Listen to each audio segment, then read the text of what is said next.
Hello friends, સ્વાગત છે તમારું મારી યુટ્યુબ ચેનલમાં।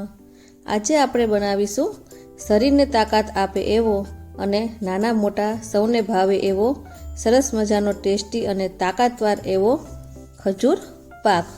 તો ચાલો જોઈએ આપણે તેની રેસીપી। ખજૂર પાક બનાવવા માટે મેં અહીંયા આગળ 500 ગ્રામ પોચો એવો ખજૂર લીધો છે। તમારે ખજૂર પાક બનાવવા માટે પોચા ખજૂરનો જ યુઝ કરવાનો છે। તેની અંદર મેં 50 ગ્રામ કાજુ, બદામ, અખરોટ, પિસ્તા લીધા છે।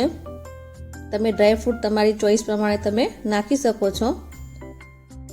હવે એક પેનની અંદર આપણે 1 ટેબલ સ્પૂન જેટલું ઘી લેવાનું છે અને તેની અંદર આપણે કાજુ, બદામ જે બધું ડ્રાયફ્રૂટ્સ આપણે કટિંગ કરીને રાખ્યું છે તેને આપણે થોડું સાતળી લેવાનું છે।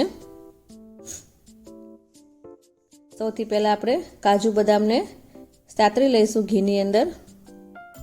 ડ્રાયફ્રૂટ્સને તમે શેકી અને તમે તેની અંદર નાખો તો તેનો ટેસ્ટ એકદમ સરસ આવે છે, એટલે હંમેશા ડ્રાયફ્રૂટ્સને ઘીની અંદર થોડા શેકી અને પછી જ તેનો ઉપયોગ કરવાનો। હવે તેની અંદર આપણે અખરોટ નાખીશું, થોડા આપણે પિસ્તાના કટકા નાખી દઈશું અને બધું આપણે બરાબર શેકી લેવાનું છે। ડ્રાયફ્રૂટ્સને તમારે ધીમા તાપે શેકવાના છે, ફૂલ ગેસ ઉપર નથી શેકવાના। હવે તેની અંદર આપણે 1 થી 1.5 ટેબલ સ્પૂન જેટલા મગજતરીના બી નાખીશું। તેને પણ બધું મિક્સ કરી અને તેની સાથે આપણે શેકી લઈશું। ડ્રાયફ્રૂટ્સ આપણું શેકાઈ ગયું છે, તો હવે આપણે ગેસની ફ્લેમ બંધ કરી દઈશું અને વળી પાછું તેને એક વખત ચલાવી લઈશું। હવે તેની અંદર આપણે 1 ટેબલ સ્પૂન જેટલી ખસખસ નાખીશું। ખસખસને આપણે ગેસ બંધ કરી અને પછી નાખવાની છે, કારણ કે ડ્રાયફ્રૂટ્સ આપણું ગરમ હશે એટલે તેની સાથે તે શેકાઈ જશે। જો પહેલાં નાખીએ તો તે દાજી જાય છે, એટલે આપણે તેને પાછળથી નાખવાની છે। હવે તેની અંદર આપણે 2 થી 3 ચમચી જેટલા ટોપરાનું છીણ નાખીશું। ટોપરાનું છીણ પણ આપણે ડ્રાયફ્રૂટ્સ ગરમ હોય એટલે તેની સાથે પાછળથી આપણે તેને એડ કરી લઈશું અને બધું આપણે બરાબર મિક્સ કરી લઈશું। આપણો સૂકો મેવો બનીને તૈયાર થઈ ગયો છે, તેને આપણે એક ડીશની અંદર ઠંડુ કરવા માટે મૂકી દઈશું। હવે એ જ પેનની અંદર આપણે 1 ટેબલ સ્પૂન જેટલું ઘી લઈશું અને તેની અંદર આપણે ખજૂરને આપણે શેકી લેવાનો છે। જો તમને પોચો ખજૂર ન મળે અને તમારી પાસે ઘરમાં ખજૂર પડ્યો હોય જે કઠણ હોય તો તમારે એનો યુઝ કરવો હોય તો તમારે સૌથી પહેલાં એક વખત એને ગરમ પાણીમાં 5 થી 10 મિનિટ માટે એ ખજૂરને પલાળી દેવાનો, એટલે એ ખજૂર કઠણ હશે એ સરસ મજાનો પોચો થઈ જશે અને પછી તમે એનો ઉપયોગ કરી શકો છો। જો પોચો ખજૂર મળે તો પહેલાં એ લેવાનો, નકર પછી ઘરમાં પડ્યો હોય ને યુઝ કરવો હોય તો મેં તમને બતાવી એ પ્રમાણે તમે તેનો ઉપયોગ કરી શકો છો। અને ખજૂરને આપણે બરાબર ઘીની અંદર શેકી લેવાનો છે।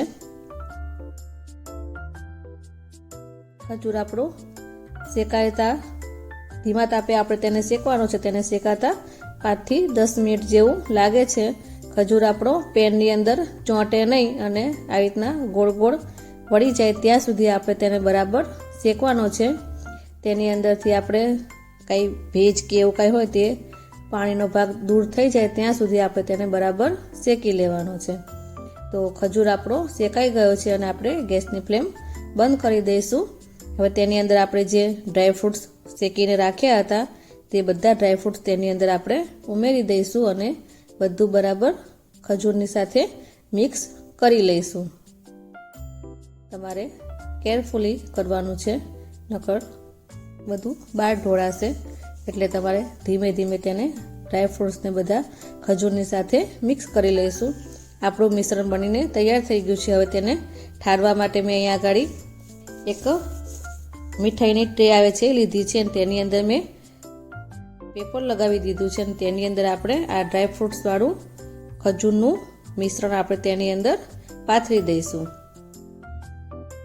તમારે કોઈ થાળીની અંદર લગાવવું હોય તો તમે બટર પેપરની જગ્યાએ તમે નીચે ઘી લગાવીને પણ તેને પાથરી શકો છો. હવે એક વાટકીની મદદથી આપણે તેને બરાબર એક સરખું કરી લઈશું બધી બાજુથી. તો તમે જોઈ શકો છો કે બધું એક સરખું થઈ ગયું છે. હવે તેની ઉપર આપણે ગાર્નિશિંગ માટે આપણે પિસ્તાના ઝીણા ઝીણા ટુકડા કરી અને તેની ઉપર લગાવી દઈશું, જેથી આપણો ખજૂર પાક દેખાવમાં એકદમ સરસ લાગે. તમે થોડી ખસખસ પણ તેની ઉપર લગાવી શકો છો. હવે આપણે આને થોડી વાર માટે સેટ થવા માટે મૂકી દેવાનું છે. હું આને ઓવરનાઇટ માટે સેટ થવા માટે રાખી દઉં છું. મેં આખી રાત માટે તેને સેટ થવા માટે મૂકી દીધું હતું. હવે આપણે તેને ડીમોલ્ડ કરી લઈશું.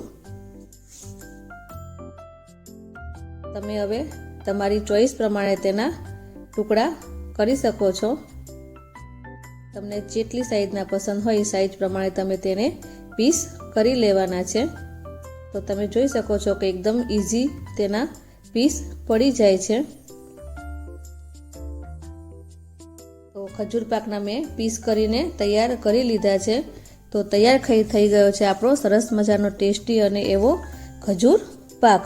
તમે શિયાળામાં એકવાર જરૂરથી બનાવજો. તમારા બાળકોને આમ ખજૂર ન ખાતા હોય તો તમે આ રીતે તમે તેને ખજૂર બનાવીને ખવડાવી શકો છો. તમને મારી રેસીપી ગમી હોય તો મારા વિડીયોને લાઈક કરી, શેર કરી અને મારી ચેનલને સબસ્ક્રાઈબ કરી દેજો. તો ફરી મળીશું નવા વિડીયો સાથે. Thanks for watching.